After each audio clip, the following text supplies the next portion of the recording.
Let's start off with chunks of metal falling on the heads of all Cowboy fans because the team is really bad right now. And we'll talk about the game in a second, but it just set the tone in miraculous ways that as we were on the air, they decided to inexplicably own the roof or open the roof for the first time in a long time, long time. And as they did it, pieces of sheet metal came tumbling down to the ground to really commemorate how this season has gone for the Dallas Cowboys. It is the ultimate nightmare scenario for Jerry. Like I saw that. I saw the look in his eyes as his soul was just getting kicked in the nuts. Every single thing that could be going wrong is going wrong. You know, the lack of curtains, Rowdy taking Overshown's number, him, it's all being exposed. Last night, Jonathan Mingo, we can talk about that. But yeah, it's all falling apart. It's all so bad. And even the stadium, which is their coveted jewel, is falling apart. And, they for whatever reason, they don't like to have the roof open, but they decided, what the hell, let's have it open for this. And they haven't opened it in like 2 years. And the minute they do, giant pieces of dangerous sheet metal start falling down on the crowd below on the field. People that were media. I think it was like 10 yards away from like one of the broadcast sets. And then another one of them was stuck up high that they were like, all right, well, that's going to fall too. And they're like, we either got to get that down or bolt it down so it stays up there. And that's what they did. So, yeah, man, it's like if it can possibly go wrong for the Dallas Cowboys this year, it is. I don't know anything about construction, but I will say the footage of that piece of sheet metal looked so rinky dinky and half-assed in the first place, dude. It looked like a piece of confetti falling to the ground. Whatever. That's funny. It is funny that it's on the heels of, while Netflix couldn't stream the fight properly, there was audio of Jerry bragging about the stadium. I mean, it all just works perfectly. While Mike McCarthy is leaving that fake fight, Michael Irvin's talking about trying to convince Jerry to hire Deion Sanders. I mean, everything about this is just play acting. It's all play acting. I started thinking about this last night with the whole Trey Lance thing, who, remember they gave away a 4th-round pick for a quarterback that's not ready to play. And then his contract's about to expire. And then after the game, Jerry said, we're still not playing him because Cooper Rush gives us the best chance to win, which it's all funny. It's all comedy. But I was sitting there thinking, at this point, since Mike McCarthy, they have to cut to him down on the sidelines and he has to look like he cares about the game. And then they show a lot of footage of him doing this.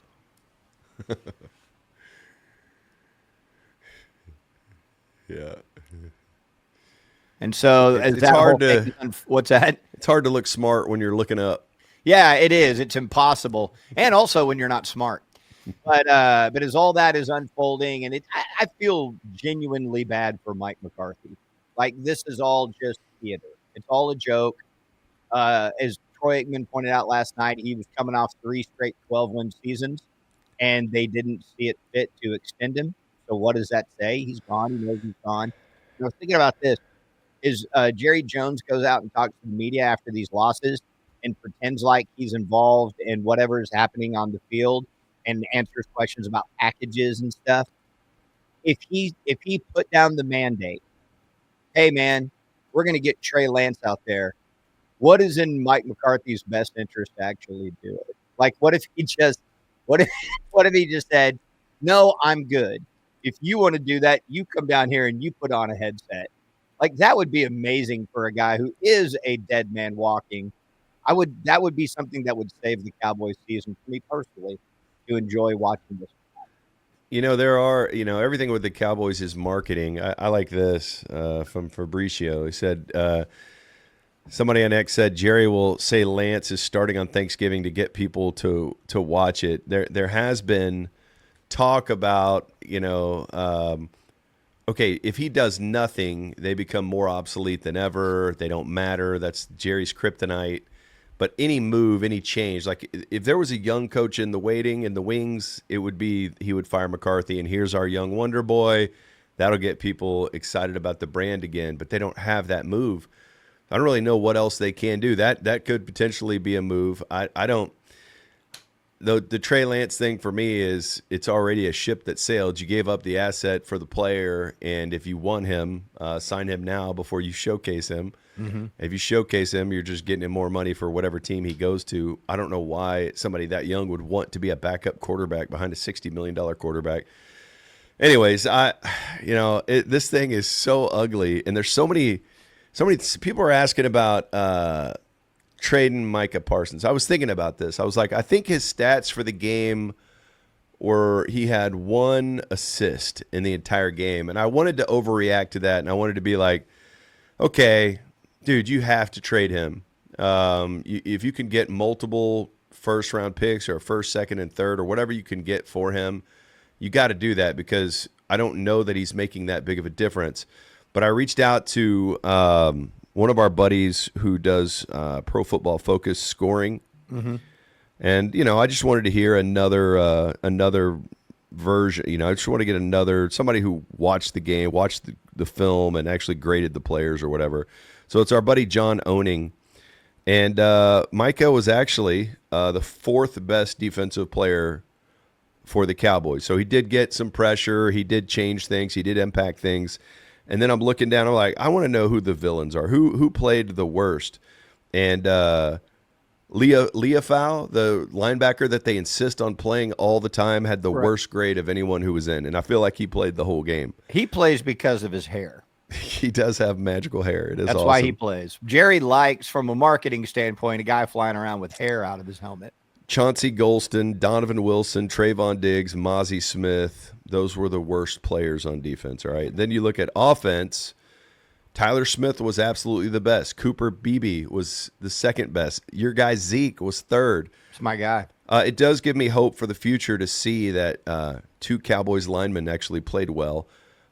Rico Dowdle was in the top 6, and he had 10 carries for 28 yards. So if he had 28 yards and he was one of the top 6 performers on offense, that tells you. Cooper Rush had the worst grade of anyone on offense.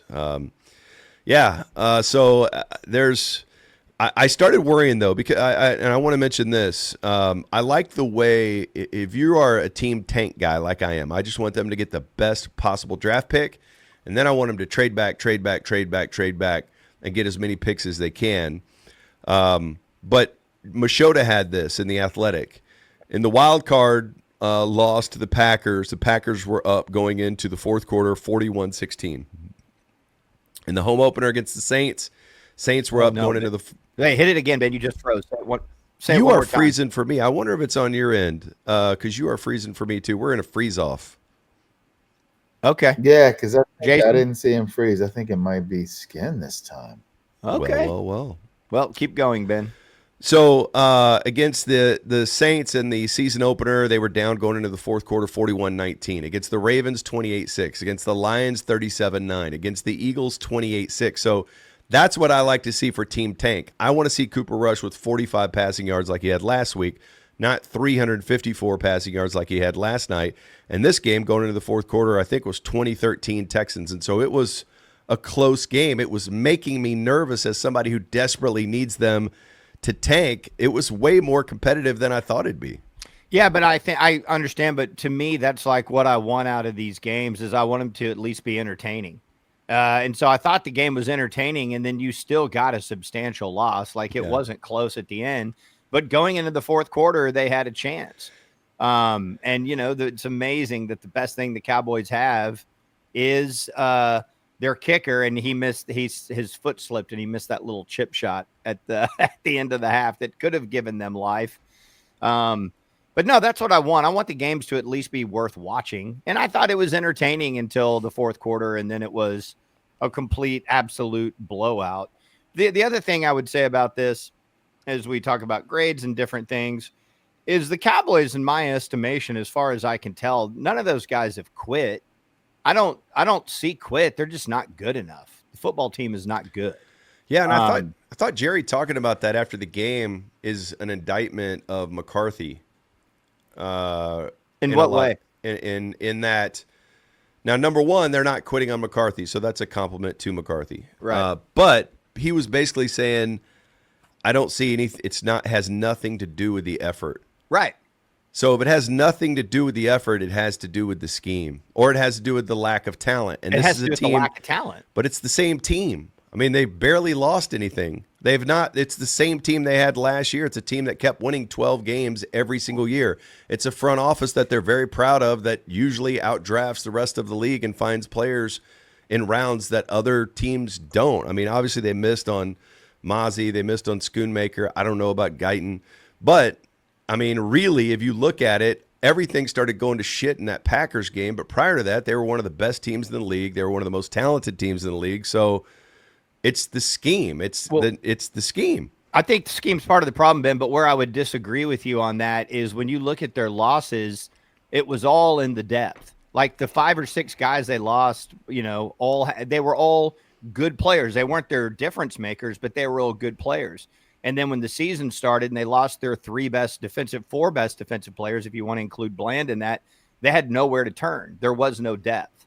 And so and keep in mind too, like almost all of the players they keep are players they drafted. They do add some players here and there minimally, but it's all about them keeping their guys.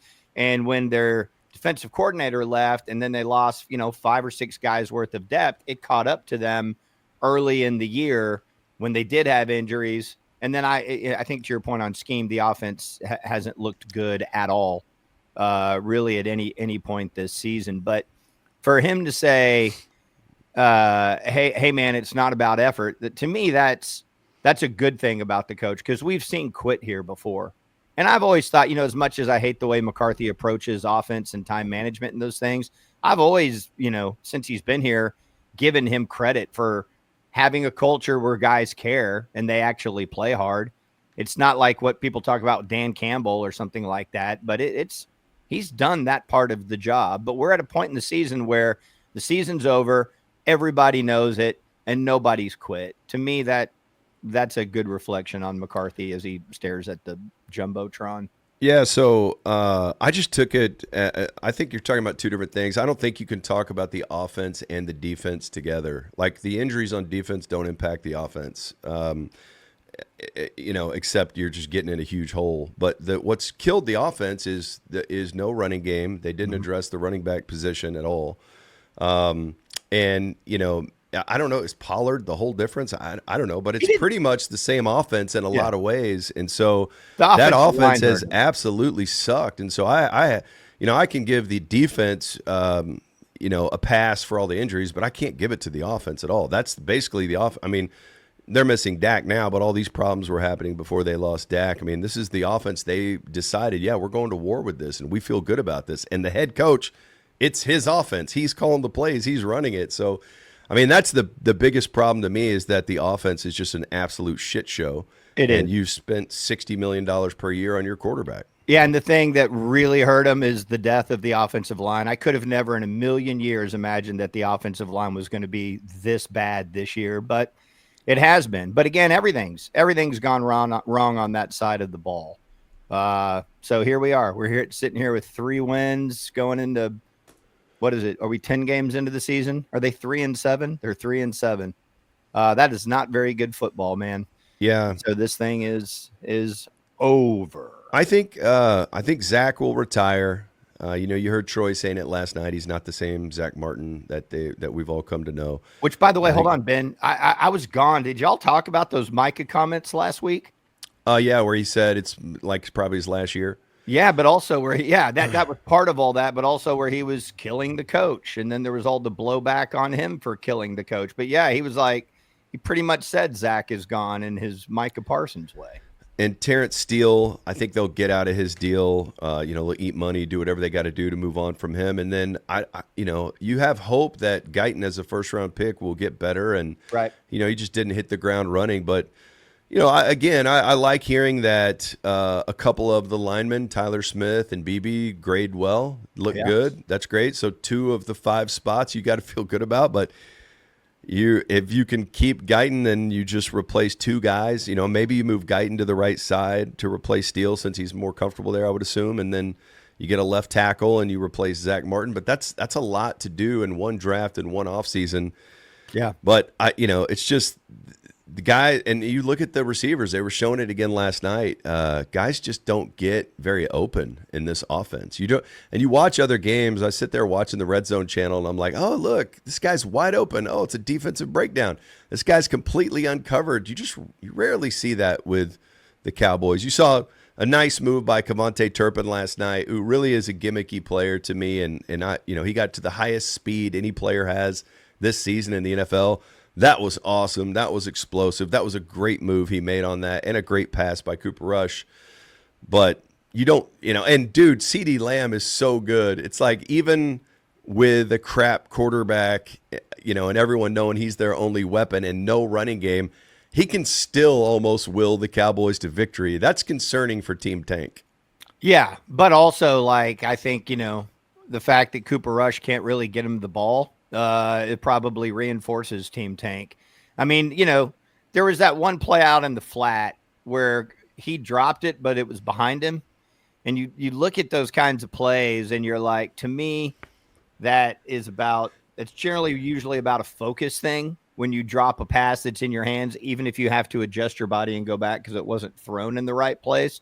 But at the time in the game it was, and how it happened, I forgot. Maybe it was you. I can't remember who I saw on X, Twitter, saying, man, CeeDee Lamb hates Cooper Rush. Was it on the interception? No, it was just, it was probably on the drop. Oh, okay. Like where he was in the flat and he had room to boogie and he ended up dropping it. And it was just because it was a poorly thrown ball, but it's Cooper Rush. I mean, I was also thinking about some of those Cooper Rush throws last night. Dak's had a lot of misses this year too, but the thing is that Dak also has some incredible throws. Cooper Rush never has any incredible throws ever. And even if it's downfield, it's a rainbow. Woo! It's like he's just not a good caliber NFL quarterback. He's clearly a smart guy, and he can go out there and hold it down for a little bit. And he had that epic run 2 years ago where I think they went 5-1 when he was starting when Dak got hurt. But, I mean, he would be better if he had everything humming. Great offensive line, great weapons. He could probably make it work. In this scenario where everything already sucks in the first place, he's going to be exposed for being Cooper Rush. So last night before the game, Adam Schefter said that Bill Belichick was in Dallas last week. Right. And he said it was for an unrelated speaking engagement. But I told you that somebody had reached out to me, and, I didn't report this because it's just some friend, but there was a lot of buzz around, hey man, did Jerry meet with Belichick last week? And I thought, man, this is not substantiated enough to really talk about much, but I do think there's a lot of smoke there. And then to hear that Bill Belichick was in Dallas, I started going, oh wow, maybe they did meet. Now Schefter said they didn't meet, and Belichick was here, like I said, for an unrelated speaking engagement, but man, I want to find out what speaking engagement that was. Was it a speaking engagement to Jerry? Like, what was he doing while he was here? Well, let me ask you this. Let's say Mike McCarthy let's say the Cowboys were 7-3 right now, and Bill Belichick came into town for something. Don't you think him and Jerry would probably have dinner then too? Maybe.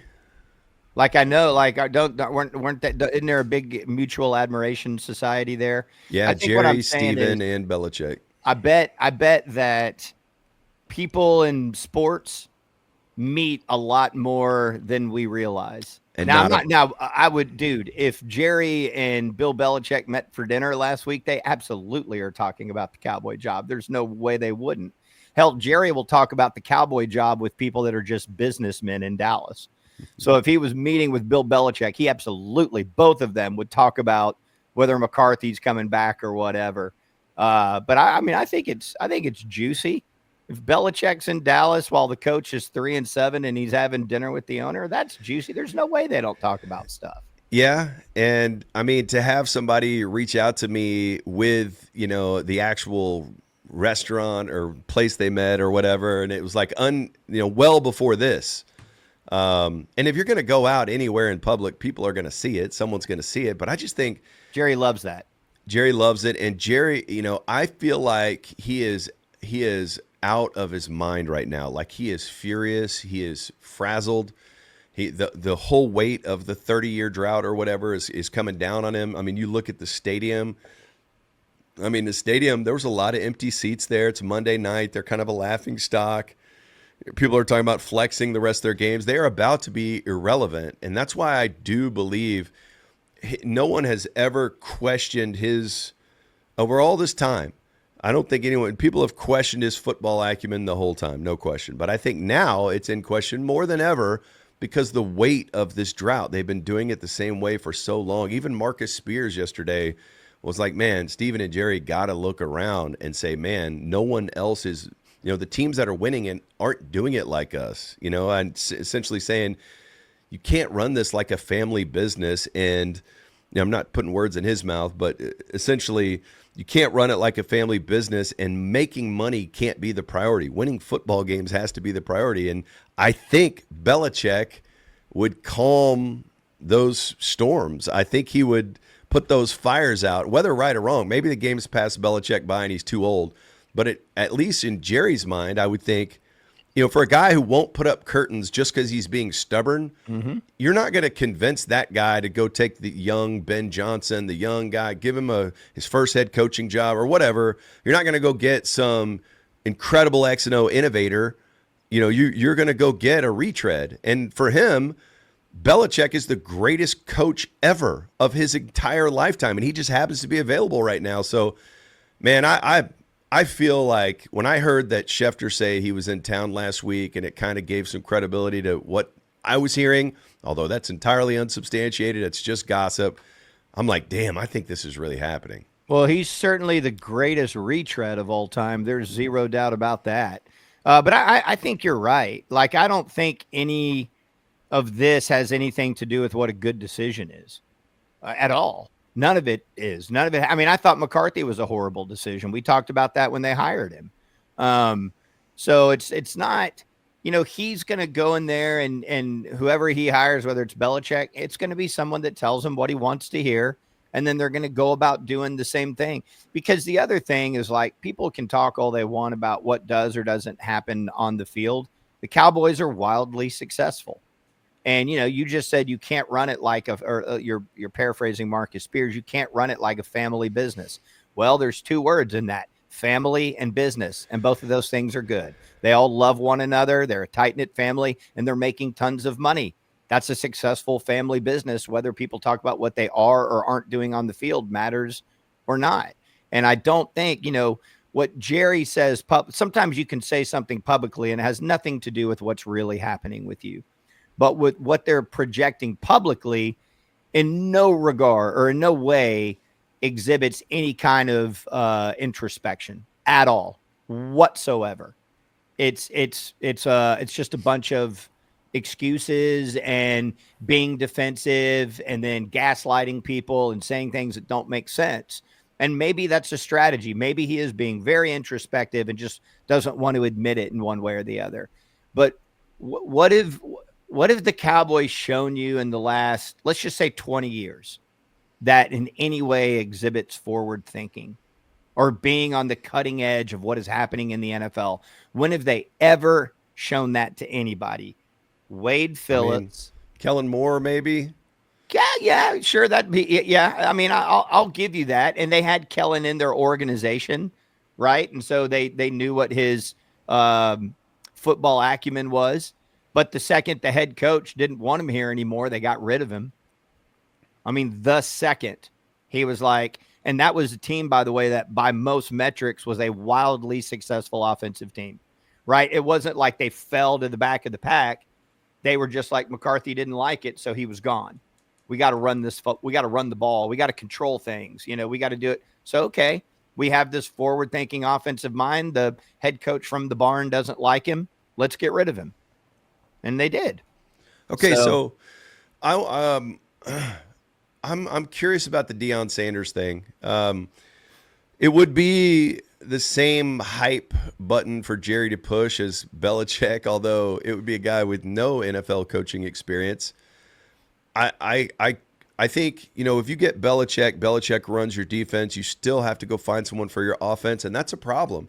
which is why I think it makes more sense for them to go get an offensive guy like Cliff Kingsbury or Ben Johnson. Ben Johnson really would be the best candidate, right? But somebody who can Let run. me jump in there right quick on Yep. Ben Johnson. Everything I've read about him, there's zero chance he would want to come to Dallas. Okay. Everything I've read about him is he's going to pick a very specific type of quarterback, and he's already turned down head coaching jobs to wait for the perfect job. I'd be shocked if he ended up here. So Ben Johnson, Cliff Kingsbury, an offensive mind would be the best way to go. You promote an offensive coordinator to head coach, and you can steal a bright offensive mind in the league. If you're not promoting a guy, you can't steal him.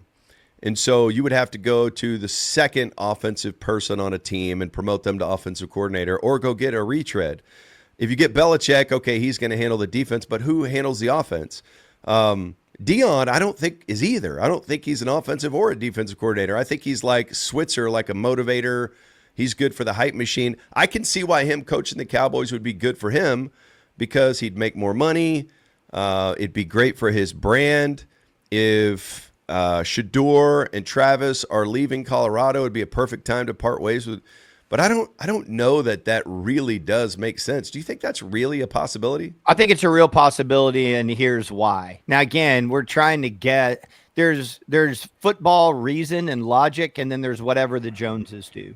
And so when we talk about these things, we have to delineate what exactly we're talking about. So let's talk about trends in football. Trends in football is about getting a guy that the players relate to that establishes a culture. The number one example of that right now is Dan Campbell in Detroit. Dan Campbell is an offensive guy, but he has Ben Johnson, right? So Ben Johnson is the creative mastermind behind it. All right, well, what does Dan Campbell do? He establishes culture. And so if you were doing a sell job on why Deion Sanders should be your coach, all of it would be about the culture that he establishes in the room. Do the guys believe in him? Will they go do what he asked them to do? And he had that reputation as a player. Go back and look at the stuff when he was an older guy playing in Baltimore. Now, granted, they had Ray Lewis too, but all of that was about what Deion meant in the locker room and those kinds of things. And those things really obviously translate in college and getting kids to come be in your program and all that stuff. But the way that I would equate it is if Deion were to come here, it would be the sell job would be look at what Dan Campbell did in Detroit. Look at the culture that he established. He had two coordinators underneath him. It wasn't like McCarthy here going, well, I'm an offensive guy, so get rid of Kellen Moore. It's more about, I am a football coach. I'm going to establish a culture. I'm going to make the right decisions. I'm going to create accountability. These guys are going to play for me. We're going to go get the right coordinators underneath me to go do it. That would be, to me, what the sell job on Deion would be. Again, I have no idea what the Joneses value in a coaching structure. I can't look back at the last 20 years and understand what it is other than, hey, this guy makes me comfortable. That would be my assessment of that. I wonder if Belichick wouldn't come here just to be a defensive coordinator, would he? I don't think there's any way in hell he will ever take another football job to not run the thing unless he's like late 70s and doesn't have an opportunity. And then it's kind of like a Monty McKiffin kind of thing. But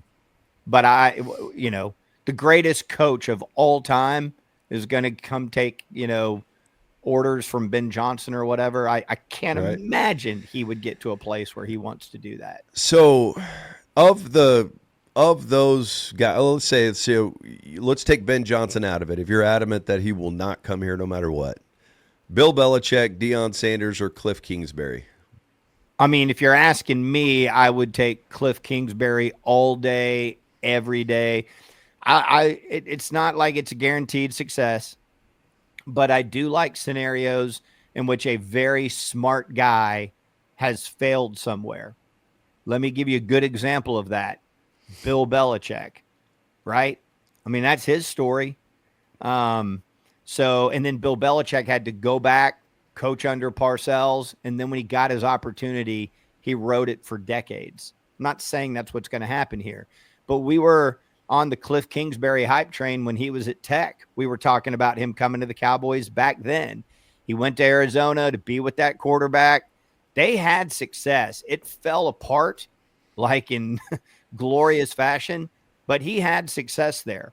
And then you look at what's going on right now with him working with a rookie quarterback, it's pretty miraculous. And so to me, of those three guys, I would take him all day, every day. He's been humbled.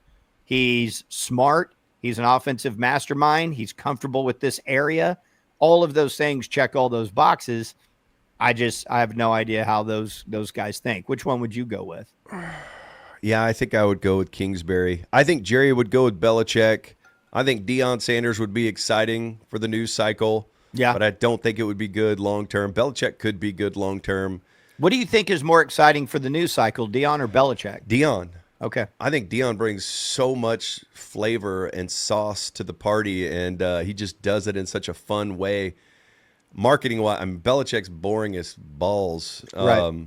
But I think, I think Deion would be flash, and then I think it would sizzle out because I don't know who his coordinators would be. Now, if he had badass coordinators on both sides, maybe. And I don't know if Deion's personality works better with college kids than it would with pros. I think pros would respect the shit out of him too. I do too, Ben. I think that they would fall in line immediately. So I don't, it's interesting. I don't know. I don't know enough about Deion from the X's and O's side, who the coordinators would be. So that could be on me. But, I think Cliff Kingsbury, I think he has a relationship with the Joneses. I think he is an offensive mastermind. He knows how to get the best out of quarterbacks. He's a quarterback whisperer. And if you're dropping $60 million a year on a quarterback, you need a quarterback whisperer to get the most out of that investment. Right. But then who runs the defense? I definitely don't do it with Zimmer. I tell you what, Zimmer's gone. If you're watching this, put it in the comments of those three guys, and I'll be interested to see if it's Belichick. Don't worry, you don't have to spell his name right. Deion or Cliff. Bill Belichick, Deion Sanders, or Cliff Kingsbury. Put it in the comments, and or if you have another coach you want to write in, that's fine too. I would love to see what our listeners think. And also, by the way, hit the like button. Anytime you see this stuff on social media, hit the like button. Do us a favor. All that interaction helps.